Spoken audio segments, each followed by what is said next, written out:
देखिए, पलामू से 180 किलोमीटर दूर रास्ता तय करते हुए ये जो पीछे आप लोग देख रहे होंगे, ये रांची आ चुके हैं। रांची के जस्ट राजभवन के बगल में इन्होंने लगभग 3 दिन से धरना प्रदर्शन दिया हुआ है। बता दें, इन्होंने अनुसेवक हैं जो बर्खास्त 251 अनुसेवकों को बर्खास्त कर दिया गया है। लोग बैठे हुए हैं, ठंड के दिन में। बता दें, पूरे सामान लेके आए हैं कि जब तक सीएम से हेमंत सोरेन से नहीं मिलेंगे, इन चीज़ों को लेकर बातचीत नहीं करेंगे, तब तक इसी तरह धरना प्रदर्शन देते रहेंगे। मेरे पीछे के देखिएगा तस्वीर, ये बगल में ही राजभवन है। राजभवन के बगल में यहीं पर धरना दे दिए। पिछले 3 दिन से यहीं पास आके ये बैठे हुए हैं, इनसे जुड़ेंगे और क्या मांगे को लेकर आए हैं, इन सबसे बात करते हैं। क्या मांगों को लेकर आए हैं भैया? इतने लंबे लोग 3 तारीख से पलामू जिला से चलकर आए हुए हैं पैदल, और हम लोग 8 तारीख को यहाँ पहुँचे हुए हैं रांची में। और हम लोग मुख्यमंत्री से यही मांग कर रहे हैं कि हम लोग को जो नौकरी चला गया है, हम लोग को नौकरी किसी तरह वापस दे दें, क्योंकि हम लोग बहुत दिक्कत में, बहुत कष्ट में हैं। बच्चा के स्कूल से नाम काट दिया गया है, बच्चा लोग पढ़ नहीं रहा है, घर में खाने के लिए भी दिक्कत हो गया है। और हम लोग किसी भी तरह से सोच रहे हैं कि नौकरी में वापस अनुसेवक थे हम लोग 251 बर्खास्त कर दिया गया है। और बर्खास्त कब किया आप लोग को? हम लोग को 1/3/2025 को बर्खास्त कर दिया गया है। 2025 को? हाँ। तो क्या प्लान है? अब 3 दिन हो गया, कब तक रुकिएगा यहाँ? हम लोग तो अब अनिश्चित काल ही रुकेंगे, जब तक हम लोग को मांग पूरा नहीं होगा तब तक हम लोग रुकेंगे। तब तक रुकना है? हाँ, तब तक रुकेंगे। 3 दिन से मीडिया वाले आ रहे हैं, आवाज़ उठा रहे हैं। सीएम साहब को पता चला, कुछ जानकारी मिला है? आएंगे अब तो उधर से भी हम लोग को कोई आश्वासन नहीं मिला है। जब तक आश्वासन नहीं मिलेगा लिखित रूप से, तब तक हम लोग यहाँ पर बैठे हुए रहेंगे। क्या बोलिएगा भैया? 3 दिन से आप लोग हो गया बैठे हुए।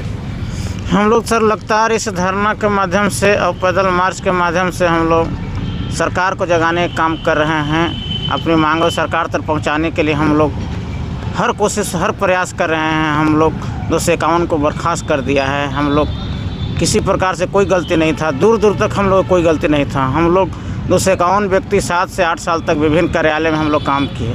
उसके बाद हम लोग डीसी पलामू के द्वारा बिना कारण, बिना स्पष्टीकरण के हम लोग तमाम लोगों को नौकरी से बर्खास्त कर दिया, जिसके कारण हम लोग रोड पर आ गए हैं। बाल बच्चा भूखे मर रहे हैं। तो बर्खास्त किया गया, कोई सूचना नहीं दिया? क्या कारण था, किस लिए किया गया, कि डायरेक्ट आ गया लेटर आप लोगों को? हम लोग को डायरेक्ट लेटर दे दिया गया, लेकिन जब हम लोग डीसी साहब से मिले कि हम लोग 7-8 साल से नौकरी कर रहे थे, लेकिन हम लोग क्यों हटाए, तो कहे कि सुप्रीम कोर्ट का आदेश आया है कि आप लोग नौकरी में नहीं रहना है, विज्ञापन के लेके। तो विज्ञापन के लेके है, तो विज्ञापन सरकार के माध्यम से और डीसी के माध्यम से ही निकाला गया था, और जिसका खमियाजा हम लोग को भुगतना पड़ रहा है। पहले तो सुप्रीम कोर्ट के डीसी साहब को बर्खास्त करना चाहिए था, उनको पर हत्या का मुकदमा चलना चाहिए था, जो हम लोग को बेघर किए हुए, हम लोग को बाल बच्चा, जिस तरह से हम लोग आज ठंडी मौसम में भूखे प्यासे हम लोग आंदोलन कर रहे हैं, पैदल मार्च कर रहे हैं। हम लोग के ऊपर नहीं, डीसी साहब के ऊपर हत्या का मुकदमा होना चाहिए था। 2 लोग सुनने में आया कि हो गया, 2 लोग 1/3/2025 को जब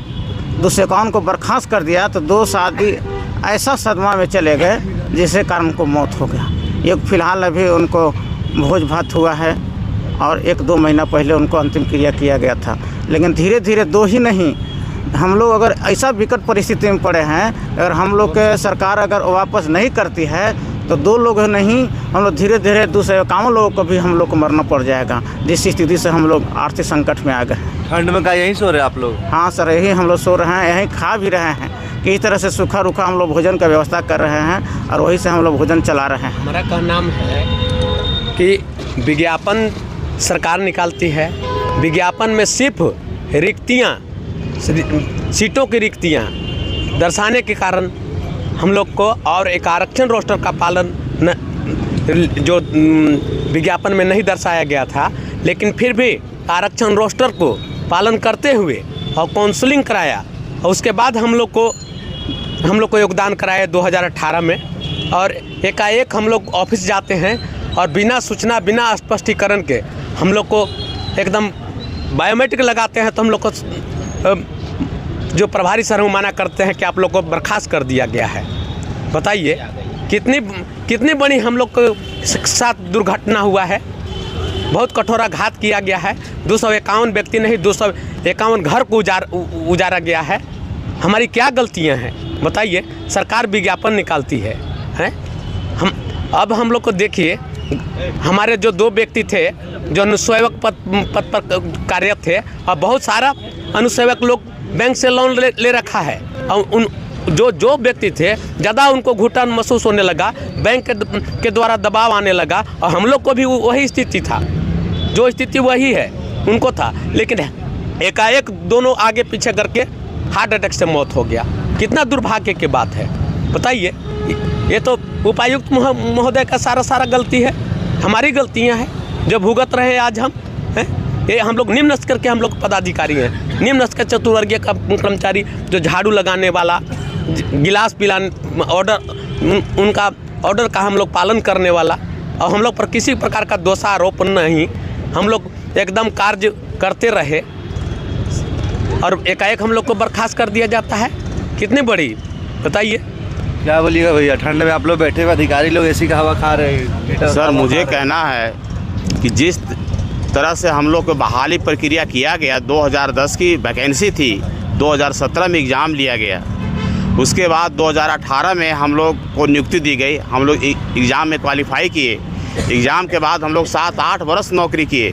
नौकरी करने के बाद कुछ लोग, हमारे साथी का कुछ दिक्कत था, जिनको कुछ पैनल से बाहर कर दिया गया था, वो लोग हाई कोर्ट में चले गए। हाई कोर्ट में इनका केस खारिज कर दिया गया, फिर भी लोग नहीं माने और चले गए सुप्रीम कोर्ट में। सुप्रीम कोर्ट ने इस केस को देखा तो सुप्रीम कोर्ट, अभी सर उसका कागज़ हम लोग के पास है, सुप्रीम कोर्ट ने हमारे विज्ञापन को रद्द किया है, न कि हमको बर्खास्त किया है।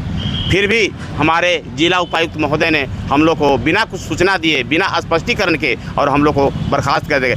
आज की स्थिति ऐसी है सर हम लोग यहाँ पर 11-12 विकलांग आदमी हैं सर, डाल्टनगंज से पैदल सर आए। किस तरह से हम लोग पास पैसा वैसा सर नहीं था, भाड़ा नहीं है। देखिए सर, हम लोग यहाँ पर एक तो भिक्षा मांगते मांगते किसी तरह से हम लोग करते करते आए हैं सर, और आज भी उसी तरह से जो भिक्षा मिल रहा है उसी से हम लोग कुछ खरीद के खा रहे हैं, पी रहे हैं। आज स्थिति ऐसी है सर कि घर में माता पिता एकदम मरने की स्थिति में है, बाल बच्चा के तो खैर पढ़ाई सर्वनाशी हो गया सर, अब कुछ करने के लायक है सर। अब हमारी उम्र सर 55 प्लस है सर, मैं किसी चीज़ का लायक नहीं हूँ। अब बताइए, हम लोग इतने साथी, अब हम लोग कहाँ जाएंगे, क्या कर सकते हैं? हम लोग को ना कोई रोजी देता है, ना रोजगार मिलता है, हम ना कोई काम पर रखता है, किसी चीज़ के लायक नहीं है। मैंने मरने के सिवा सर हमारे पास कोई ऑप्शन नहीं है। हम लोग यही, हम माननीय मुख्यमंत्री से हम लोग आह्वान करते हैं, उनको हम आग्रह करते हैं कि सर किसी तरह से हम लोग को समायोजन किया जाए ताकि हमारा घर परिवार संसार बच सके। तस्वीर में देखिएगा, वहाँ नारा लेकर खड़े हुए, हेमंत है तो हिम्मत है। सीएम का भले ही विरोध कर रहे हैं, लेकिन अभी कहना है कि हेमंत है तो हिम्मत है। उन्हीं के मिलने के लिए आए हुए, उनसे बातचीत करने के लिए आए हुए। अन्य जिले की तरह पलामू जिले में बर्खास्त सेवा संयोजित करें। और यहाँ देखिएगा, ये एक शासन कार्यक्रम का पेटी भी बनाया गया है। इसलिए बनाया गया है कि अब इनका नौकरी जा चुका है, तो अब ये घर का पालन पोषण करे तो करे कैसे।